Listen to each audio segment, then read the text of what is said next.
Morning friends, welcome to my channel India journey. और आज मेरे को ये चीज़ भी आपके साथ शेयर करना चाहता हूँ जो 15 साल की मेहनत की है उसके बाद मेरे को ये नतीजा मिला है। देखो आप, ये है जूनियर इंजीनियर का कॉल लेटर जो आज मुझे बहुत ज़्यादा खुशी हो रही है कि मैं आखिर ये ज्वाइनिंग के लिए मेरा कॉल लेटर घर पे आ चुका है। और मैं इसको पहली बार आप लोगों के साथ खुशी शेयर करना चाहता हूँ। तो मैं इसकी तो देखिए, ये देखो मैंने इसको ओपन किया, फाइनली डन। और इस पे क्या निकलता है बाकी तो खाली है, ये चीज़ निकली इसके अंदर से। Wow, document. अब देखो यहाँ पर मेरा नाम है अमित मीना, सुनोब रामनारायण जी मीना। ये मेरा एड्रेस है। मेरी ज्वाइनिंग है 2 सितंबर 2020 को। ये देखो, और ये है जूनियर इंजीनियर रेलवे के अंदर, और मेरे को मिला है ट्रैक मशीन डिपार्टमेंट। और मेरा पोस्टिंग चेन्नई के अंदर हुई है। तो इसमें फाइनली ये मेरे को मिल गया है। और एसटी कैटेगरी का मेरे को सर्टिफिकेट लेके जाना है, जैसा कि मैं बिलोंग करता हूँ एसटी कैटेगरी में। साथ में इसके अंदर आया है अटेस्टेशन फॉर्म। अटेस्टेशन फॉर्म है 2 पेज का, दो, 1 मिनट, 4 पेज का अटेस्टेशन फॉर्म है। और इसमें कैरेक्टर सर्टिफिकेट आया है जो मेरे को तैयार करके लेके जाने हैं। मतलब कुछ नहीं, इसके अंदर 2 चीज़ आई है ओनली, अटेस्टेशन फॉर्म और कैरेक्टर सर्टिफिकेट और एसटी का सर्टिफिकेट। तो एसटी का सर्टिफिकेट ऑलरेडी मेरे पास बना हुआ है। और साथ ही साथ में इसमें कैरेक्टर सर्टिफिकेट है। उसमें पहले स्टार्टिंग में देखो कैरेक्टर सर्टिफिकेट यहाँ पर आया है, ये वाला पोर्सन। इस पोर्सन पे कोई भी गेस्टेड ऑफिसर के साइन होंगे यहाँ पे। और इसको फिल करने के बाद में कोई भी गेस्टेड ऑफिसर के साइन करवाना पड़ेगा। 4200 पे ग्रेड मेरा है, इससे ऊपर कोई भी पे ग्रेड चलेगा। 4800 पे ग्रेड हो, 5400 पे ग्रेड हो, यहाँ पर साइन होगा। और नीचे यहाँ पर लिखा हुआ है to be attested by stipendiary first class executive magistrate और sub divisional magistrate in respect of group C class 3rd service only. तो यहाँ पर एसडीएम के साइन होंगे, यहाँ पे एसडीएम के साइन होंगे। तो ये खुशी की बात है कि यहाँ पे मेरा करेक्टर सर्टिफिकेट मांगा है। और इसके अगर एसडीएम साइन नहीं करेगा तो मेरे को पुलिस वेरिफिकेशन की ज़रूरत पड़ेगी। तो मैं पहले पुलिस वेरिफिकेशन के लिए अप्लाई करूँगा। तो फाइनली 3 दिन के अंदर मेरा बन के आ जाएगा। उसके बाद में मेरा एसडीएम साइन कर देगा। अब देखो इसके अंदर है ना, चेन्नई जोन जैसा मेरा है, और चेन्नई जोन के अंदर है ना ये सारे डॉक्यूमेंट्स मांगे गए हैं। अब चेन्नई जोन में ये सारे डॉक्यूमेंट्स कौन कौन से मांगे गए, देखिए मैं आपके साथ शेयर कर देता हूँ। पहला तो ऐसा है कि all educational qualification of certificate, diploma और degree certificate, SSLC certificate, transfer certificate. तो यहाँ पर मैं आपको बताना चाहता हूँ कि सारे जो एजुकेशन मैंने कंप्लीट की है, जैसे कि 10th 12th मेरी हुई है, तो 10th 12th का सर्टिफिकेट चाहिए मुझे, और 10th 12th की मार्कशीट भी चाहिए मुझे। और साथ ही साथ में मैंने ग्रेजुएशन किया है, जैसे मैंने इलेक्ट्रिकल एंड इलेक्ट्रॉनिक्स से इंजीनियरिंग कर रखा है पंजाब टेक्निकल यूनिवर्सिटी के कॉलेज में, वहाँ पे पंजाब के अंदर आरएस ग्रुप ऑफ कॉलेज, वहाँ से मैंने पढ़ाई की है। तो वहाँ से मैं सर्टिफिकेट मंगवाऊँगा। और वैसे कि मेरा सर्टिफिकेट वहाँ से आ चुका है, मैंने ऑलरेडी मंगा लिया है। मैं आपको बता देता हूँ, जैसा कि सभी सोच रहे थे कि टीसी कैसे बनानी है, और करेक्टर सर्टिफिकेट जो कॉलेज का है उसके अंदर करेक्टर सर्टिफिकेट है कैसे बनाना है कॉलेज का, तो वो भी मैं बता देता हूँ। हालांकि मांगा नहीं है यहाँ पर कहीं भी, लेकिन फिर भी मैं बता देता हूँ।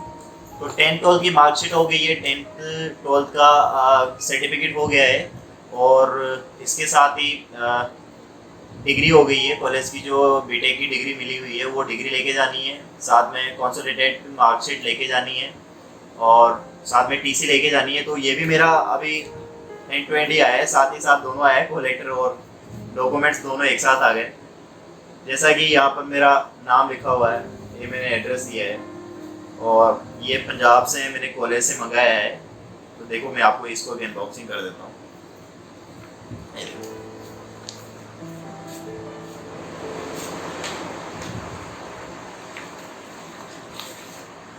वाओ। अब ये देखो सर्टिफिकेट, 2 सर्टिफिकेट मैंने मंगाया है। जैसा कि मेरे को पहले पता लग गया था कि मेरे ज्वाइनिंग मेरे प्रिडिक्शन के हिसाब से 2 मतलब सितंबर के स्टार्टिंग में मेरी होगी। अब देख लीजिए मेरा देखो ट्रांसफर सर्टिफिकेट है, लिखा हुआ है कॉलेज में, कॉलेज का ट्रांसफर सर्टिफिकेट, साथ ही साथ ये देखो ट्रांसफर सर्टिफिकेट लिखा हुआ है। इसमें मेरा नाम मेंशन है, मेरा रोल नंबर मेंशन है, नेशनलिटी मेंशन है, रिलीजन है, और मैंने कब कॉलेज में एडमिशन लिया है, 2013 मेरा एडमिशन था, वो भी लिखा हुआ है यहाँ पे। और डेट ऑफ लिविंग मैंने कब कॉलेज पास आउट किया है, जून 2017 में किया था। और मेरा कौन से डिपार्टमेंट से मैंने बीटेक कंप्लीट की थी, तो मैंने इलेक्ट्रिकल इलेक्ट्रॉनिक्स से की है, तो सारी चीज़ें यहाँ पर लिखी हुई है कॉलेज का है उसके अंदर, ठीक है। और इसके बेसिस पे मेरा टीसी बनाया गया है। और यहाँ पर देखो डेट और ये रेफरेंस नंबर जो होता है, ये टीसी मतलब ओरिजिनल टीसी है या नहीं, वो चीज़ मेंशन ये करते हैं यहाँ पर। तो ये टीसी हो गई है। अब देखो करेक्टर सर्टिफिकेट की बात है, तो मैंने पहले मुझे लगा था कि करेक्टर सर्टिफिकेट कॉलेज का बना के लेके जाना पड़ेगा, इसलिए मैंने ऑलरेडी प्रिपेयर किया। इसमें भी रेफरेंस नंबर लिखा हुआ है, इसमें भी डेट लिखी हुई है, और इसमें मेरा नाम है। जैसा कि ये रेलवे का फॉर्मेट है, जो मेरे रेलवे का फॉर्मेट है, अगर मैं कॉलेज का करेक्टर सर्टिफिकेट बनाता हूँ तो ये कॉलेज के लोगों के साथ में आता है, क्योंकि कॉलेज डायरेक्ट बना के नहीं देता है, अपना लोगो तो लगाएगा ही लगाएगा हो प्रमोशन के लिए। तो ये देखो अमित मीणा, साथ ही साथ में राम नारायण मीणा, और ये मेरे को 4 साल से जानते हैं, क्योंकि 4 साल में कॉलेज में पास किया था, तो यहाँ पर लिखा जाता है कि 4 ईयर। और साथ ही में यहाँ पर ये जो नेम है मेरे, जो भी वहाँ पर कॉलेज में प्रिंसिपल वगैरह है, उनके नेम लिखा हुआ है, कहाँ है, राजपुरा में, और ये क्या करते हैं, कोऑर्डिनेटर है, प्रिंसिपल नहीं है, कोऑर्डिनेटर है। अटेस्टेड सील यहाँ पर लग चुकी है। अब देखिए यहाँ पर इसके नीचे देखो, यहाँ पर मजिस्ट्रेट का एसडीएम का साइन करवाना है, तो यहाँ पर नीचे जो कॉलम है ना, मैंने खाली छोड़वा दिया है, बोला कि मैंने इसको खाली छोड़ देना, फिर जब ये पहुंचेगा तो मैं यहाँ पर साइन करवा लूंगा। तो मैं इसको भी तैयार करा के लेके जाऊंगा। मान लो ये चीज़ मांग ली मेरे से, तो मैं इसको भी सबमिट करा दूंगा वहाँ पे at the time of joining. तो 2 सितंबर को मेरी ज्वाइनिंग आई है, तो मेरे को अब बात आ जाती है, ये तो आ गया टीसी और करेक्टर सर्टिफिकेट जो कॉलेज का है, तो इसको रखते हैं साइड में।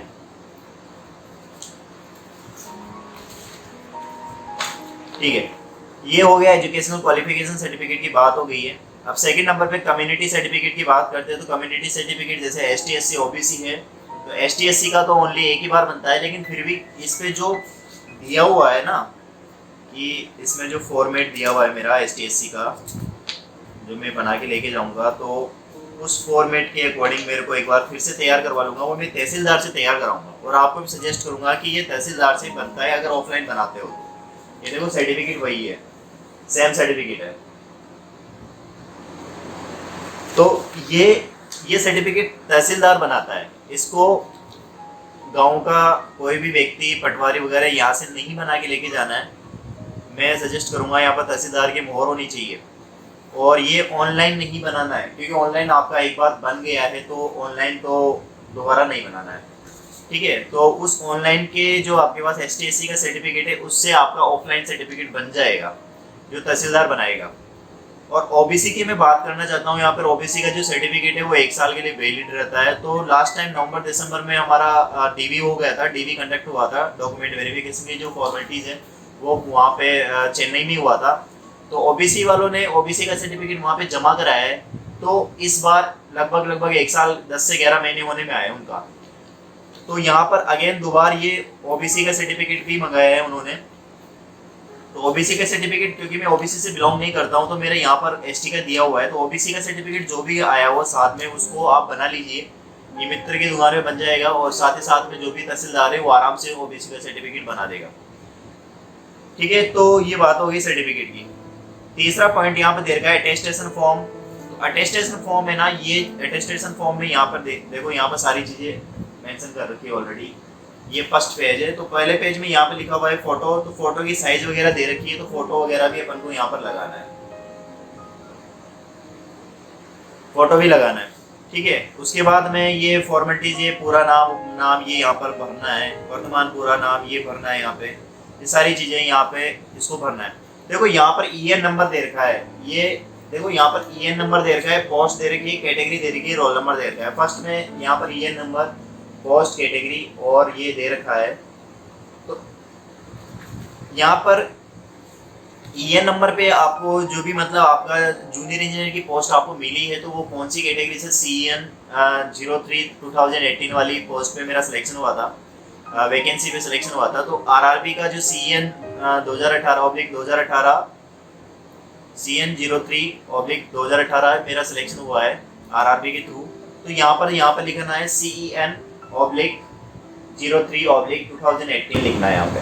उसके बाद में ये जो पोस्ट है, ये पोस्ट का जो नाम लिखना है यहाँ पे। जैसे मेरा जूनियर इंजीनियर पे सिलेक्शन हुआ है, तो यहाँ पर पोस्ट मेरे को कौन सी मिली है, तो जेई मेरे को TMC डिपार्टमेंट मिला है, तो यहाँ पर ये लिखना है। रोल नंबर जो भी वहाँ का रोल नंबर जो भी आपका जो फाइनल रिजल्ट आया था, उसका रोल नंबर लिखना है यहाँ पे। और कैटेगरी नंबर 14 में मेरा सिलेक्शन हुआ है। जो 14 नंबर की पोस्ट है मेरी TMC डिपार्टमेंट है, वो 14 नंबर की पोस्ट है, तो यहाँ पर 14 लिखना है, ठीक है, 14 लिखना है। तो हालांकि इस चीज़ को आप अभी छोड़ देना, क्योंकि जब आप ज्वाइनिंग के लिए जाओगे तो वहाँ पर ये हैंड टू हैंड भर लेना, उसका कोई दिक्कत नहीं है, इससे कोई इफेक्ट पड़ने वाला नहीं है। तो फिलहाल के लिए इसको छोड़ देना आप, लेकिन अगर भरना चाहो तो भी भर सकते हो, ऐसा कोई इफेक्ट नहीं पड़ेगा, ठीक है। बाकी फॉर्मेलिटीज आपको करनी है, नाम पता लिखना है इसके अंदर। और देखो यहाँ पर एक चीज और आई है, यहाँ पर उन स्थानों का विवरण कीजिए लास्ट 5 साल आप रहे हो। तो देखो यहाँ पर बहुत सारे स्टूडेंट के बहुत सारे कैंडिडेट सिलेक्शन हुआ है, जो मेरे साथ मेरे भाई लोगों का सिलेक्शन हुआ है, तो यहाँ पर बहुत सारी प्रॉब्लम आ रही है उनको अटेस्टेशन फॉर्म में। तो ये इस जगह मतलब 1 2 3 डाल के यहाँ पर लिखना है, इस जगह लिखना है कि आप 5 साल लास्ट 5 ईयर कहाँ पर रहे हो, कहाँ पर पढ़ाई की है। जैसा कि मैं मानता हूँ कि मैंने जैसे 2017 में कंप्लीट कर ली थी, मेरी एजुकेशन कंप्लीट कर ली थी, बीटेक इंजीनियरिंग कंप्लीट कर ली थी। तो मैं यहाँ पर एक तो सबसे पहले लिखूंगा कि 2017 के अंदर लास्ट 5 ईयर मतलब 2020 चल रहा है अभी, तो 2015 2017, तो 2015 और 2017 के अंदर है ना, मैंने यहाँ लिखूंगा मैं 15 से 17 है ना, मैं ये चीज़ लिखूंगा मैं 15 से 17 मैं पंजाब में स्टडी की है, मैं कहाँ रह रहा हूँ उसका एड्रेस लिखूंगा, मैं जहाँ पर भी मैं रहता था वहाँ का एड्रेस में लिखूंगा। उसके बाद में सेकंड नंबर पे मैं घर रह के मैंने स्टडी की है। उसके बाद मैं जयपुर आया, लेकिन जयपुर में 6 मंथ रहा, दिल्ली आया, दिल्ली भी मैं रहा, तो IAS की कोचिंग है, तो वो सारी चीज़ नहीं लिखनी है। इसके बाद में लास्ट मतलब 1 साल से ज़्यादा आप कहाँ रह रहे हो, तो सेकंड नंबर पे आप घर पे लिख देना, क्योंकि लास्ट 1 साल आप कहाँ रह रहे हो, घर पे रह रहे हो। जब से आपका ज्वाइनिंग आया हो तब से आप तो घर ही रह रहे होंगे, तो सेकंड नंबर पे आप यहाँ पर लिख देना कि 2000 उसके बाद में मैं घर रह रहा हूँ, ठीक है। उसके बाद यहाँ पर फॉर्मेलिटीज़ पूरी करनी है, पापा का नाम वगैरह, मम्मी का नाम आ जाएगा, वाइफ का नाम आ जाएगा, भाई का, बहन का, इन सब का नाम आ जाएगा। क्योंकि ये जो चीज़ें होती है ना अटेस्टेशन फॉर्म, जो आप गवर्नमेंट कर्मचारी बने हो, रेलवे के अंदर जेई की पोस्ट पे आप लगे हो, तो ये जो सुविधा उठाने के लिए यहाँ पर लिखा जाता है, फिर वो क्लेरिफाई किया जाता है। जैसे इसमें लिखा हुआ है कि साफ साफ की कॉलेज का यहाँ पर फॉर्मेलिटीज़ देनी है, मतलब लास्ट 5 ईयर की फॉर्मेलिटीज़ देनी है।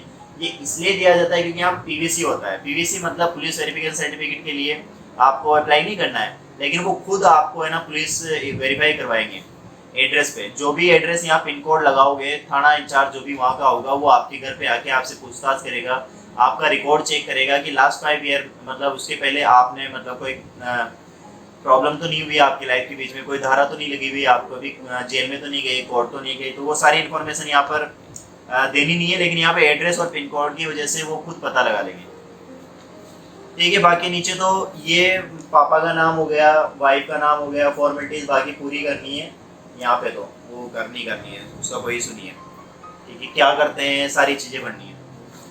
अब अपन आ जाते हैं यहाँ पे, ये नीचे फॉर्मेलिटीज है कि जन्म की तारीख वगैरह ये चीज़ लिखनी है, जन्म स्थान लिखना है, खुद का अटेस्टेशन फॉर्म ओनली फॉर्मेलिटीज के लिए होता है। और शैक्षिक योग्यता और जिन कॉलेज वगैरह आपने स्टडी की है वो यहाँ पर लिखना है कि कहाँ स्टडी किया है, तो वो मैच करेंगे, आपके डॉक्यूमेंट से मैच किया जाता है। अगर कुछ भी गलती पाएगी तो फिर आपको वो बोलेंगे, ठीक है। यस नो का लगाना है कि आपने कभी जैसे इसमें लिखा हुआ है ये सब फॉर्मेलिटीज होती है कि आप किसी समय गिरफ्तार हुए हो तो आप हुए हो यस नो जो भी, या किसी समय आपको अभियोजित हुए हो, have you ever been prosecuted, या किसी समय आपको पुलिस हवालात में रखे गए हैं, ये सारी चीज़ें आपको यहाँ पर यस नो पे भरनी है। उसके बाद आपका साइन होगा, डेट होगा, प्लेस का नाम होगा, जो यहाँ पर ये यस नो लगाने के बाद में नीचे भरा जाएगा। तो बेसिक इन्फॉर्मेशन है, इसका कोई बड़ा रोल नहीं है। ठीक है, तो फाइनली ये लास्ट पेज है। लास्ट पेज में भी यही नॉर्मली दिया है। उसके बाद कैरेक्टर सर्टिफिकेट हो गया। ठीक है, अब अपन आ जाते हैं 5वें पॉइंट पे, आधार कार्ड। 5वें पॉइंट पे आ जाते हैं आधार कार्ड। आधार कार्ड, पैन कार्ड की जो जेरॉक्स लेके जानी है। आधार कार्ड लिखा हुआ है यहाँ पे 5वें पॉइंट पे, देखो यहाँ पे लिखा हुआ है आधार कार्ड और पैन कार्ड। तो आधार कार्ड और पैन कार्ड की आपको जेरॉक्स लेके जानी है और ओरिजिनल लेके जाना है। 6 नंबर पॉइंट पे लिखा हुआ है सेविंग बैंक अकाउंट और कैंसिल चेक लीव। तो सेविंग बैंक अकाउंट की पासबुक लेके जानी है और कैंसिल चेक लेके जाना है। कैंसिल चेक वो होता है कि आपका जो चेक बुक होती है उसको एक बार साइन करके कैंसिल कर दीजिए। दो चेक लेके जाने हैं ऐसे। ठीक है, 7 पॉइंट पे लिखा हुआ है you should be prepared to stay at Chennai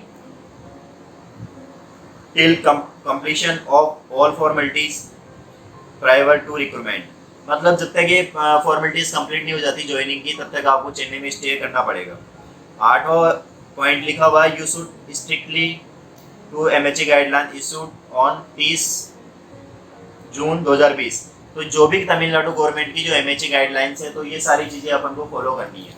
अब देखो चेन्नई जोन क्या बोलता है, वहाँ की क्या गाइडलाइंस मैं आपको बता देता हूँ। दिल्ली और मुंबई वाले जो जाएंगे वो 14 दिन क्वारंटाइन होना ही कंपलसरी है, मैंडेटरी है वहाँ पर ये सारी चीज़ें।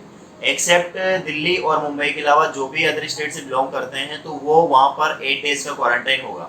8 डेज में इसलिए बोल रहा हूँ क्योंकि 7 दिन का क्वारंटाइन आप मान के चलो, लेकिन एक दिन पहले जाइए वहाँ पे। ठीक है, अब कैसे जाना है वहाँ पे, उसके लिए ई पास बनाना बहुत ज़रूरी है। देखो वहाँ पर जाने के लिए ई पास पहले ये मैं जैसे मैं मेरी बात करता हूँ, मैं फ़्लाइट से जाऊँगा तो फ़्लाइट का मेरे को वहाँ पे बुकिंग आईडी देनी पड़ेगी, और फ्लाइट की आईडी देने के बाद मेरे को ई पास में फ़्लाइट की आईडी मांगेंगे। तो पहले मैं फ़्लाइट बुक कराऊंगा, उसके बाद ई पास के अंदर मैं फ़्लाइट का बुकिंग आईडी दूंगा, और उसके बाद में मैं कहाँ जाना है, मेरे को कहाँ स्टे करना है, कहाँ रुकना है, वो सारी इन्फॉर्मेशन मेरे को ई पास में देनी पड़ती है। ठीक है, मान लो सपोज करो यहाँ से आपको नहीं पता कि आपको कहाँ जाना है कहाँ नहीं जाना है, तो आप ई पास मत बनवाओ, कोई दिक्कत नहीं है, आप फ्लाइट बुक करवाइए। जब आप फ्लाइट से उतरोगे चेन्नई के अंदर, तो चेन्नई जब फ्लाइट से उतरोगे तो वहाँ पर वो खुद टैक्सी प्रोवाइड करेंगे, खुद ई पास बनाएंगे, खुद ही टैक्सी के नंबर वो डालेंगे, और साथ ही साथ है ना, मतलब आपको रहने की व्यवस्था जो भी होगी आपकी वहाँ पर उसमें नोट डाउन कराइए आप वहाँ पे कि मैं यहाँ पे क्वारंटाइन होऊंगा। अब जैसे मैंने एसएससी से बात की थी, तो एसएससी ने बोला था मेरे को कि 8 दिन पहले आइए, लेकिन जैसे ही आप एयरपोर्ट से उतरोगे उसके बाद राजीव गांधी हॉस्पिटल पड़ता है चेन्नई सेंट्रल रेलवे स्टेशन के पास में, तो वहाँ जाके आपको कोविड-19 की टेस्ट करवाना है। उसके बाद 2 दिन बाद में जाके रिपोर्ट तैयार हो जाएगी, तो आप कॉल करके पूछ लेना कि वहाँ पर रिपोर्ट तैयार हुई है या नहीं हुई है। तो जिस टाइम जैसे 2 सितंबर को मेरी ज्वाइनिंग है, तो 2 सितंबर को मेरे को रिपोर्ट भी लेके जानी है, और मेरा जो ई पास भी लेके जाना है, फ्लाइट की टिकट मैंने कब बुक करवाई थी, कब मैं वहाँ पहुँचा था, वो भी लेके जाना है मेरे को। ये 3 चीज़ लेके जाने, और सारे डॉक्यूमेंट्स तो वो लेके ही जाने हैं। ठीक है, तो ये बात है। अब बात आ जाती है कि किसी के पास टीसी नहीं है और किसी के पास कैरेक्टर सर्टिफिकेट तो चलो बन जाता है, कॉलेज का कैरेक्टर सर्टिफिकेट की जरूरत है ही नहीं, मैं आपको बता देता हूँ। टीसी नहीं होगी तो ज्वाइनिंग होगी या नहीं होगी, ये मोस्ट इंपॉर्टेंट बात है। तो मैं कहता हूँ कि टीसी अगर नहीं भी होगी ना, तो भी आप मेल करवा लीजिए वहाँ कॉलेज से, आप बोल दो कि हमें मेल कर दो। अगर ओरिजिनल सर्टिफिकेट नहीं है टीसी का, कोई दिक्कत नहीं, आप मेल करवा लेना। उसके बाद में आप है ना मेल दिखा देना कि सर मेरे अभी मेल पे आइए, बाद में मैं ओरिजिनल सबमिट करा दूंगा। ठीक है, सपोज करो ये बात होगी। अब सेकंड पॉइंट, अगर टीसी नहीं मिली तो फिर क्या करोगे? तो टीसी नहीं है तो भी कोई इतना इशू नहीं है। मैंने कई लड़कों को देखा है जो पीवी कैंडिडेट है, पीवी डिपार्टमेंट जिसको मिला लास्ट रिसेंटली 1 मंथ हुए में वो ज्वाइनिंग हुई है उनकी, तो भी टीसी नहीं लेके गए, तो भी उनकी ज्वाइनिंग आराम से करवा दी गई है, क्योंकि टीसी के कारण कोई भी वहाँ पे आपको नहीं रोकेगा आपकी ज्वाइनिंग। ठीक है, बाद में सबमिट आपको करवानी पड़ेगी, ये कंपलसरी है। और चेकबुक नहीं होगी तो क्या होगा? तो चेकबुक नहीं होगी तो कोई बात नहीं, आपकी पासबुक तो होगी आपके पास में, सेविंग अकाउंट की पासबुक। आप अभी अकाउंट खुलवा लीजिए, 2 से 4 दिन के अंदर आपका अकाउंट बन के रेडी हो जाएगा। और आपकी सेविंग पासबुक आ जाएगी, और सेविंग पासबुक आप उनको आगे का फ्रंट पेज की फ़ोटोकॉपी देना पड़ेगा। तो ये चीज़ है, तो ये है। और आज बहुत खुशी हुई ये चीज़ आके, इस चीज़ का बहुत दिनों से इंतज़ार था, इसको लेटर का, तो मैंने आपके साथ शेयर किया है। काफ़ी सारी इन्फॉर्मेशन है जो मैं आपके साथ बाद में शेयर करूँगा, लेकिन अभी तक के लिए इतना ही। बहुत बहुत धन्यवाद। अगर आपको पसंद आया हो तो लाइक करिए, सब्सक्राइब कीजिए और शेयर कीजिए ताकि दूसरों को भी इन्फॉर्मेशन मिले और दूसरे भी मोटिवेट होके ये चीज़ देखें कि आज मतलब कितनी खुशी होती है जब ये चीज़ मिलती है ना, जब घर पे आएगी ना ये चीज़, तो आपको सच में बहुत खुशी होगी और आपके घर वाले वगैरह बहुत खुश होंगे। तो अभी के लिए इतना ही, धन्यवाद, बहुत बहुत धन्यवाद।